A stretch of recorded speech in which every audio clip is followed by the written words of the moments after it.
Hello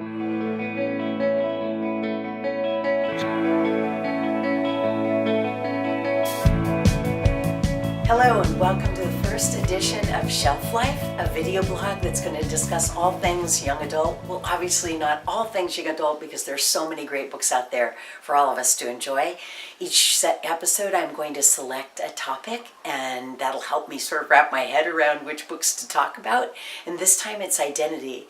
Perhaps that's a really good choice for me at this point in my life when I've left the occupation that I had for so many years and I'm trying to figure out the next sort of part of me, but I kept what I love most, which is reading. So the first book on the list today is We Were There Too by Philip Hughes. It's a nonfiction collection of true stories about kids in American history that you probably have not heard anything about. Well, we might know about Paul Revere's ride and how he helped warn that the British were coming. I bet you've never heard of Sybil Ludington, who was as a 16-year-old rode through the wilds of upstate New York for a longer and more arduous journey than Paul Revere. Philip Hughes is trying to make sure that we remember these kids who had such a large role in shaping who we are. Buffet reading. Pick what you want to read and read it. It's a wonderful adventure in identity. The next book is The Burn Journals by Brent Runyon. It is the story of a 14-year-old boy, Brent. It's a memoir, and he tells about his experience when he, at the end of his 8th grade year, or near the end, he doesn't realize that he's suffering from chronic depression, but he lets depression get the best of him and sets himself on fire.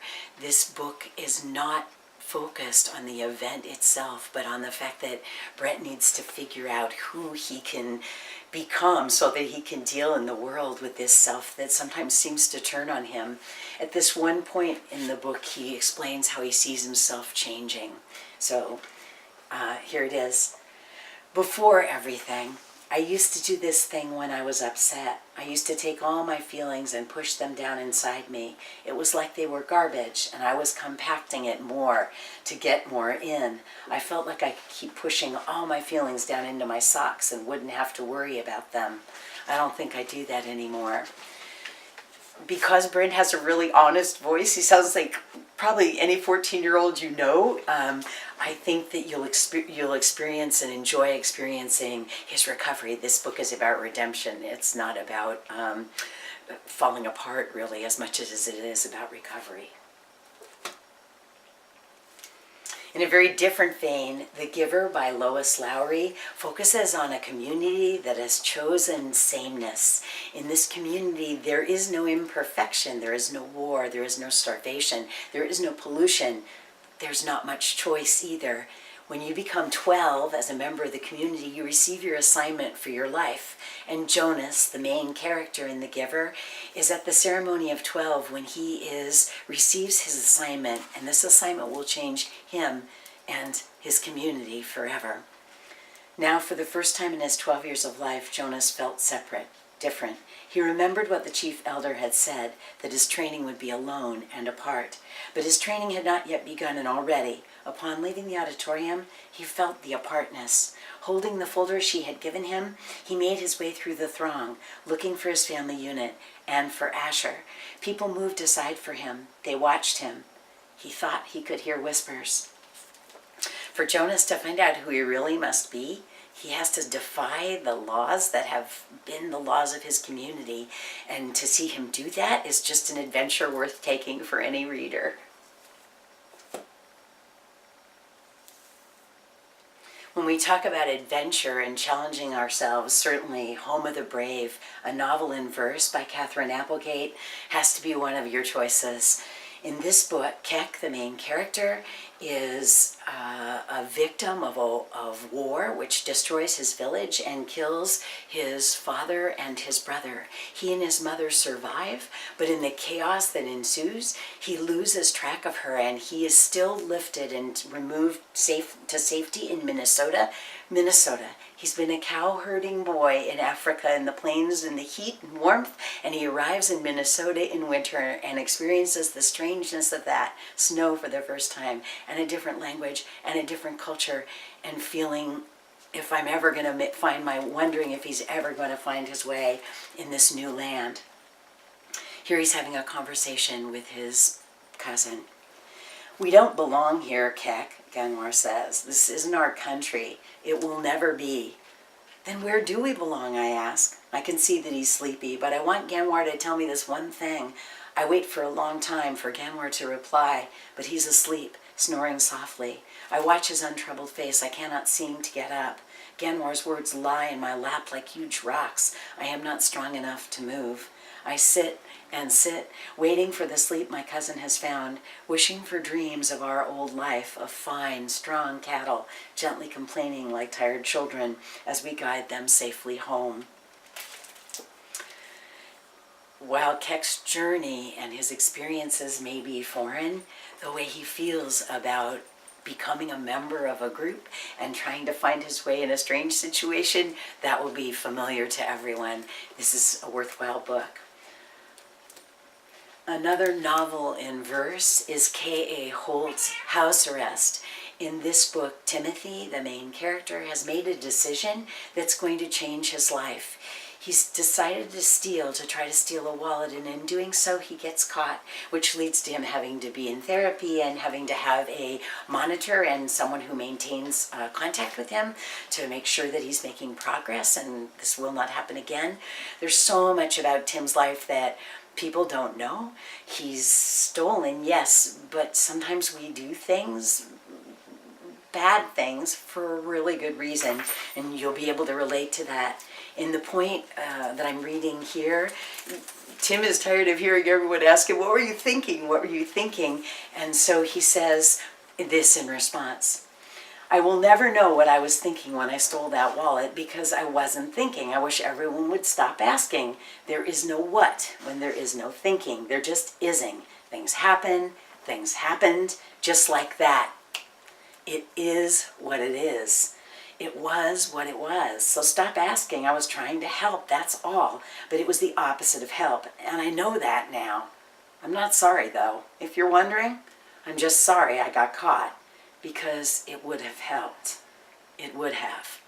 So finding out what Tim's trying to help the situation and his own discovery of how he can best do that and who he's going to be in this rather rough world that he's inherited. This is the story of House Arrest by K.A. Holt.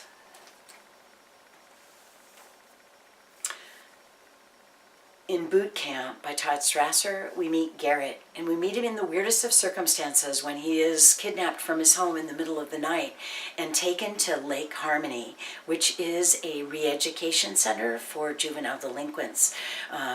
Other boys who have been apprehended, as has Garrett, because their parents have decided that they're incorrigible. They cannot be changed. And what Garrett realizes once he's there, as many who have realized before him, is that if terror and torture are part of re-education and remaking of himself, he doesn't want any part of it. It's going to change him, perhaps fatally. So this conversation he's having with another inmate at Lake Harmony, Polly. Sorry. There's another thing Polly goes on. Some kids think if they wait long enough, someone will come save them, like a sister or an uncle or someone. Well, it ain't happening. Your parents signed a confidentiality agreement not to tell anyone where this place is. No one can come get you because no one except your parents knows where you are. There's only one answer, Polly whispers. We have to get out of here. It's our only chance, and we're not alone. There's another person who'll go with us. Think it over. Okay? In this book about risking identity, about finding out how much you can do to save yourself, this is a story for those who are not averse to a gritty novel about finding yourself. Finally, the book that has everyone talking this year is called The Hate U Give by Angie Thomas. It's not for everyone at this time. It's a sophisticated read, and it deals with current event issues about race and police and their role in society, and identity. Star Carter, the main character, is on her way home from a party with her cousin Khalil, and they're driving with nothing seemingly wrong when they're pulled over by badge 115. And in the course of this stop, Khalil is fatally shot. For Star, there's already been a tightrope she's walking with her to figure out who she is. She is going to a Williamson, a very posh white school where she is getting a great education because her parents want that for her. But when she comes home, she's the member of a black community that is supportive, and that's all she's ever known. And she walks that fine line even as she speaks to the investigating detectives who are trying to get behind the truth of that evening, when in fact the only two people who survive it are badge 115 and Star. "Hi, Star and Mrs. Carter," the woman says, holding out her hand. "I'm Detective Gomez, and this is my partner, Detective Wilkes." I let go of my mom's hand to shake the detective's hands. "Hello." My voice is changing already. It always happens around other people, whether I'm at Williamson or not. I don't talk like me or sound like me. I choose every word carefully and make sure that I pronounce them well. I can never, ever let anyone think I'm ghetto. This book will bring up all sorts of issues and make you think a lot about our places in the world, how difficult it is to find them, whether you're a person of color or just anyone. Where are we most at home? How can we be true to ourselves?